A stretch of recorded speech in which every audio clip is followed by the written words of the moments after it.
it's Enzo. And Isabel. And we're outside, beautiful house. We're about ready to go in to speak to Marie-France Lahaye. Just outside of Saint-Jérôme.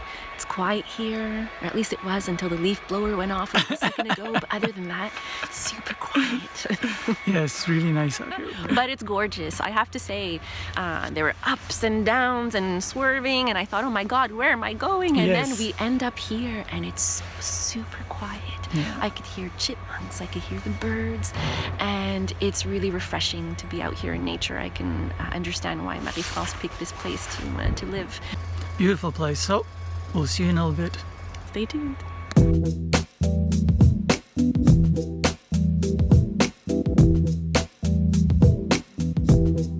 Hello, I'm Enzo from Holistic Life Network. Hi, I'm Isabel. And today we have a very special guest. We made a nice trip to Sainte-Anne-des-Lacs, and we have Marie-France Lahaye. So Marie-France, thank you very much for having us in your beautiful home. Mm-hmm. It's a pleasure to It's a pleasure for me too. And so, in your own words, how would you describe exactly what you do for your clients? What I try to do is to make them understand why they came on this planet of Earth, their mission, Mm-hmm. what they have learned previously from previous incarnations that can help us to set a very strong basis. Mm-hmm. And by knowing their mission in life, we know what they wish to achieve, and we guide them, the four entities that work with me or that really help me. So I'm a therapist. I'm in between four entities and the person that is consulting. But our main objective really is to help them realize what they came on this earth to achieve. We don't judge, we help. We use all sort of means. Mostly it's a guidance. It's always also a guidance in terms of nutrition, because if you are not in good health, except if you're sick, you cannot be effective on this plan. Mm. So we look at mission. Why did you come? How can you realize it? What tools do you have to achieve this mission, this or those missions? Or those missions. Okay, it could be more than one. You have more than one. Okay? And without judging, we look at everything. The relationship between the family, friends, work, and very often we realize that the person is not in the right type of work, because the choice will be made for a different reason, which is money, power, or because it's the profession.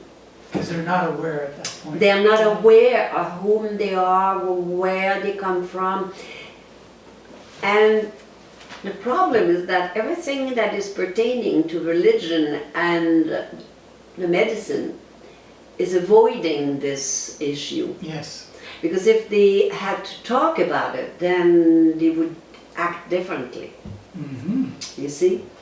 A person that comes back with a certain pain and there's nothing wrong, no one finds anything. When we go into the incarnation, we find a reason. Mm. Okay. There's been an accident in a previous incarnation, the person still resents the pain. So if religion and medicine would let go of the power and join with us, we could do such good work, Right now the problem we have is that, not anymore, but we used to be seen as, well, in French we would call them charlatans, which means, you do nothing interesting. Mm-hmm. You just amuse people. A fraud of some sort. A fraud of some sort. Mm-hmm. And you can help people if they understand oneself and they know why they came, then the choices they'll make will be much better. Excellent.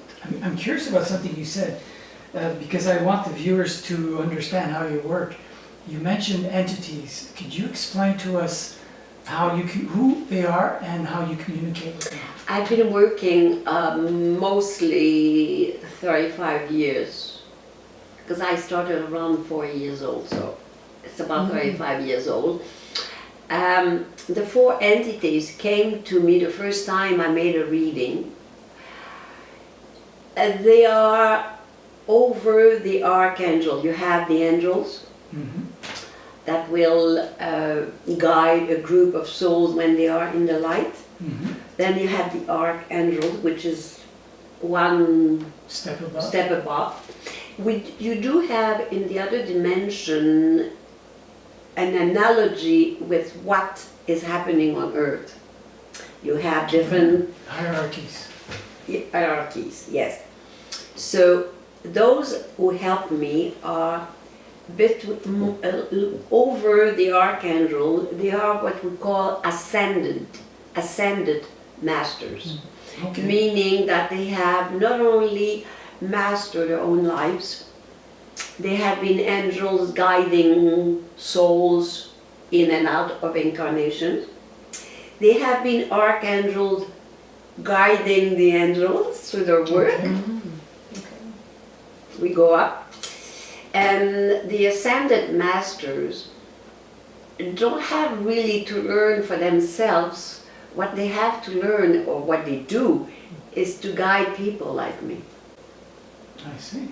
They could even guide, let's say, someone that is creating something totally new, a new energy, for example. But they are at a level of influence where they choose to help a person they know will help others for a long time. So the biggest impact. Yes. You have to push your ego, because sometimes I see people doing things I would not do myself, or I don't believe in those things, or I wouldn't act this way. But the second you bring judgment into your work, the entities don't work with you anymore. Really? They just keep silent, and you know that it's your opinion and not what they see. So it's a guide for me too, you see. And sometimes when a soul is strong enough, which apparently is my case, people like me, we sometimes have more than one physical form on Earth, meaning that, for example, my soul is guiding me, but she's also guiding a man in England called Freddy, who does what I do, except that he is a healer with his hands. And the same soul guides those two, me and Freddy. I don't know Freddy, I will never meet I've Freddy. never heard What of would, this. Yes. what would happen if you met Freddy? What do you think? I would probably hear and see everything I am and say and do. Because we have the same soul. The only difference would be how we accomplish our life and our mission. But basically it's the same soul. The most, this is one, I've noticed that practically no books read that. Right. And yet it happens. Not often, but it happens. If the soul is strong enough, they say, okay, are you ready to divide? We do. And then the same soul, but then we get a lot of guiding from upstairs. Guides our work. And the advantage is that, for example, what Freddy learns, usually I learn it too. And what I learn, he learns it by communication, because our soul is our middle name. Interesting. Yes. Not too many people know that. I'm always surprised when I say it, that people are surprised, because it's a fact. Well, I think it's extraordinary that it's one thing to know that this can happen, but I think it's a whole other thing when you can be aware that it's happening to you. Yes. And I just find that really remarkable, and it just makes me want to ask how, like, this must be such a, obviously, like you said, you were probably primed for it, you were made to, you said you're a strong soul, and this doesn't happen to just anyone.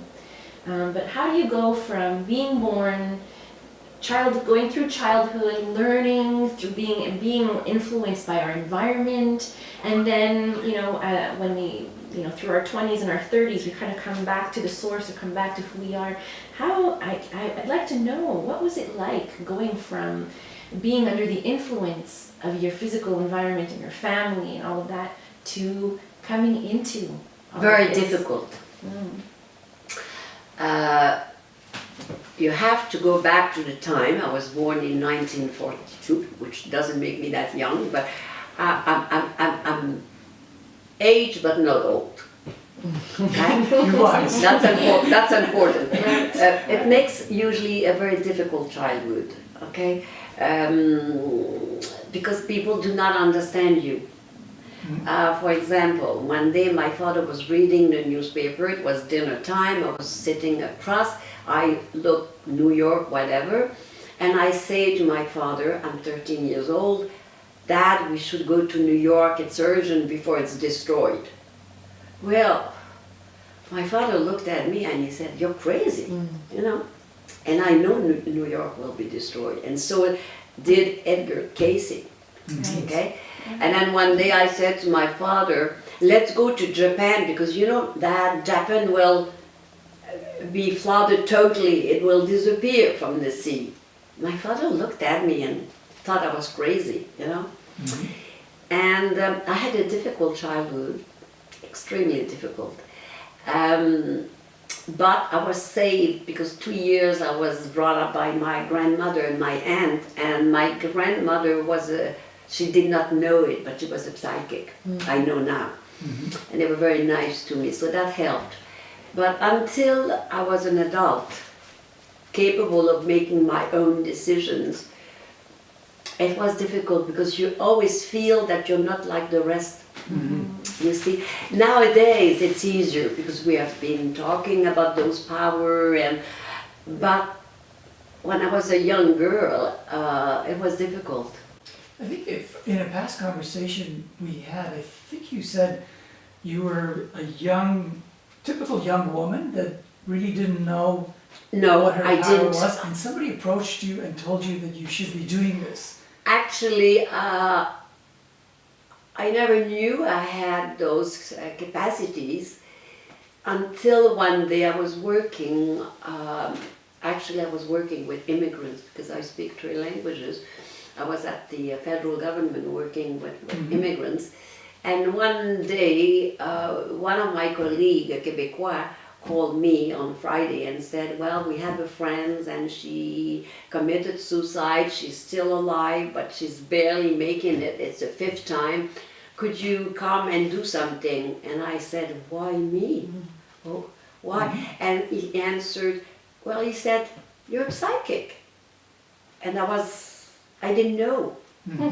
So anyway, I took charge of this person, and actually she pulled through. I lost contact with her. She came back last year on my birthday, 35 years after, with a beautiful flower, and she said, a plant, and she said, you have helped me.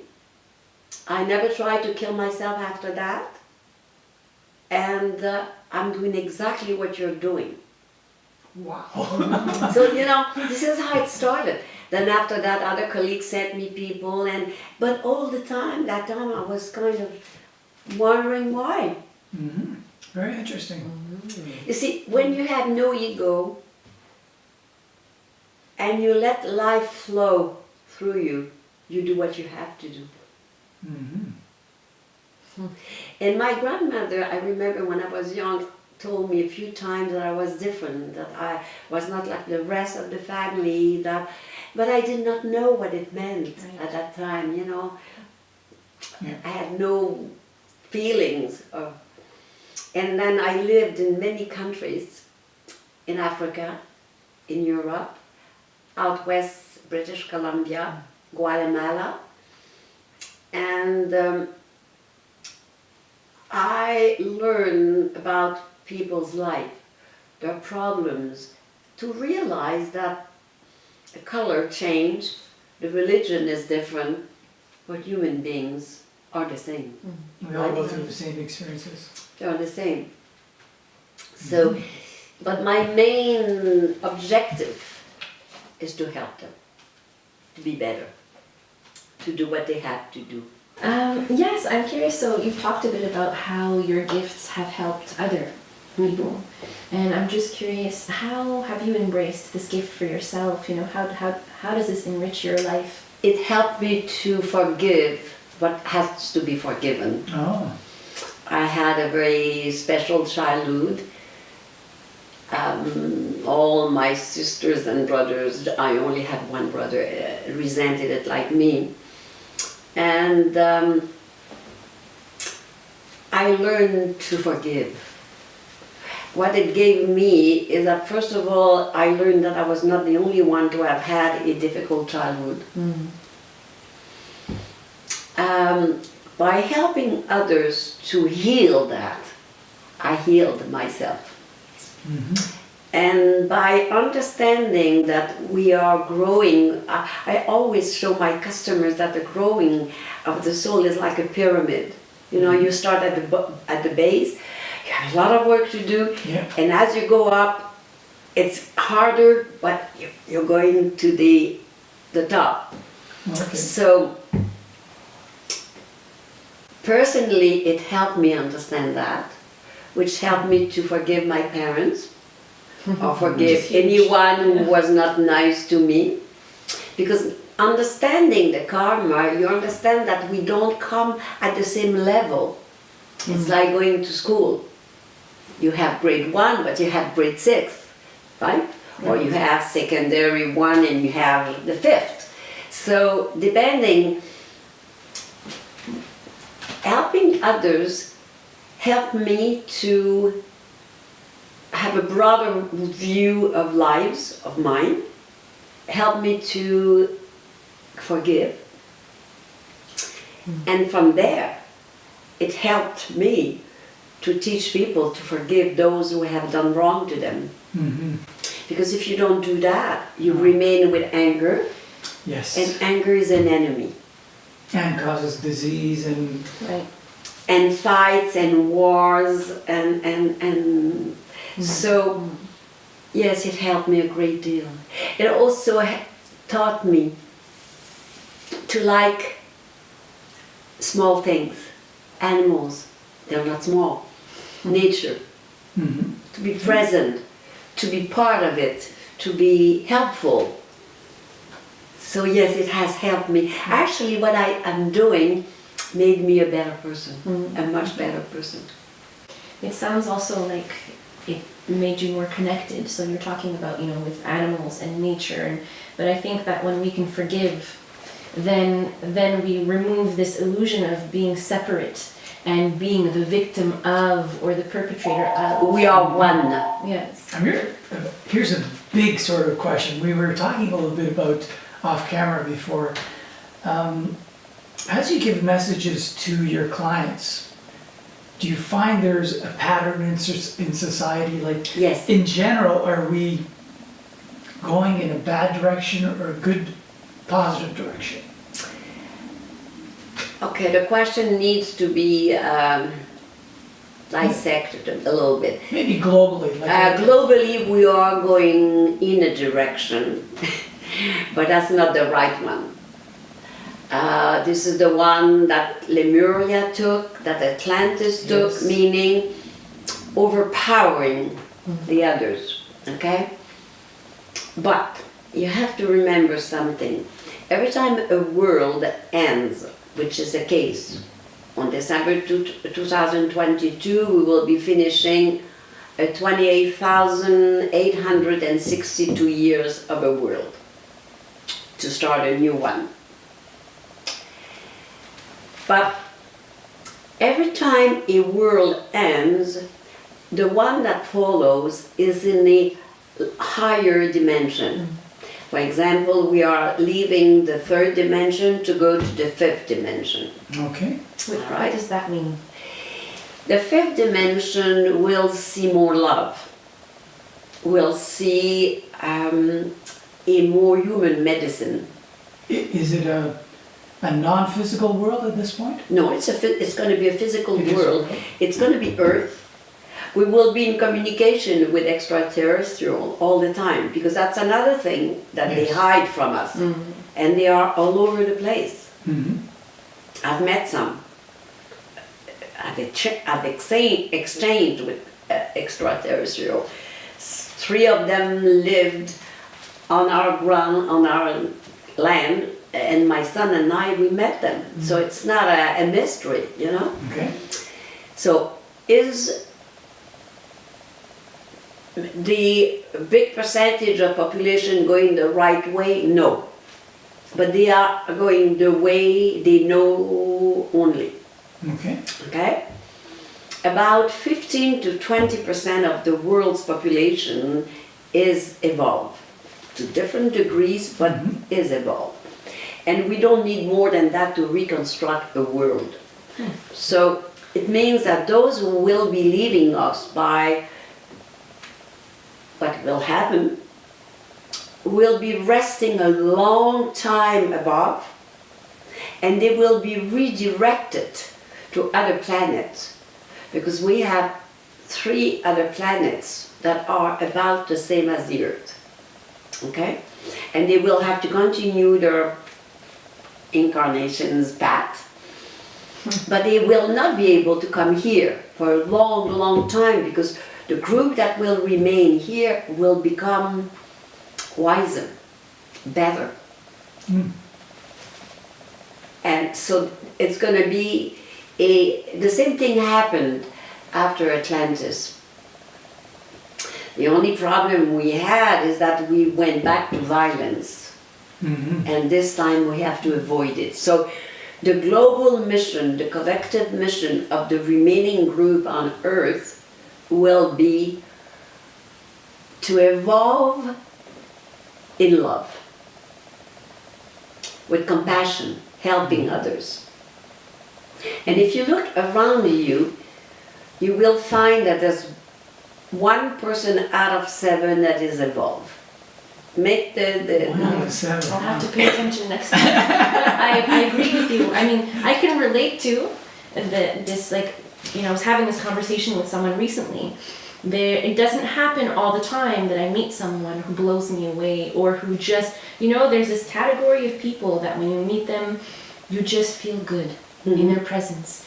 You feel like you feel free with them, because there's no, and they're authentic. They're no and judgment. They're loving, and they don't judge you, exactly. And I can't think of many people Yes. like that.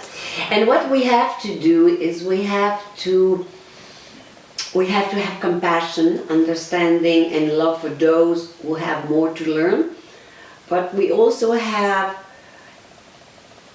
the obligation, I believe, to remain, not to ignore the others, but to remain those who know, who evolve. We have, especially now, we have to communicate together, to be close to each other. First of all, to know that we're not alone, Yes. Yes. because sometimes it can be quite lonely at the top, Yeah. right? Someone has said it before me. And so we have to group ourselves in order to create an incredible energy egregore. Okay? And we have to let go of those who are not there yet. With love, Yeah. understanding, no anger. Because every time we get angry at a group or at a person, we are angry with ourselves. And we have to learn that. And I know that's very simple, but at the same time, I feel like that's a concept that would be interesting to talk a bit more about. That why is it that when I'm angry with someone, I'm also angry with myself? Because we know that, we always know deep down that we should be nice. Basically, the human being is nice. Basically. Until he meets occasions to steam up. Okay? So when you are angry at someone, it means for you that you are not able to master this emotion. And it's good that you are angry at yourself because it reminds you that you have to learn not to be. So we should never be mad ourselves because we've made a mistake. Catch-22, yeah. We learn from our mistakes. Well, they say that emotions, and the positive and the negative, but especially the negative ones, that really they're markers, they're indicators. So when I'm angry, I know that it's because something is not in alignment, whether it be my values, my core values. Or sometimes it reminds you of something that has happened in the past incarnation, or something that has happened in your youth that you have forgotten. Yeah. But speaking of incarnations, because this is something actually that came up before when we were talking about how medicine today is not taking into account, our past, our history. Now we're talking about even past lives. So I imagine there must be people who come to you who are not at a point where they believe in past lives. They don't. How can they benefit from exploring those past lives? First of all, we start with the family's value. Relationship. Everybody has a family and everybody is interested. Then we change our way of work. Then we cover nutrition. Everybody is interested in being in good health, etc. Then we cover the relationship, this is where I come, between their family, their lovers, their children, okay? And of course, there's always some problem somewhere. Then I open the door of previous incarnations. And if I know that the person is a non-believer, a strong non-believer, I will never try to push or impress. This is the wrong thing to do because you make them your enemy. What I say is, okay, you act this way, or this is what's happening because you have known this person or whatever in a past incarnation. You may believe into it or not, but that's what I'm receiving. So then you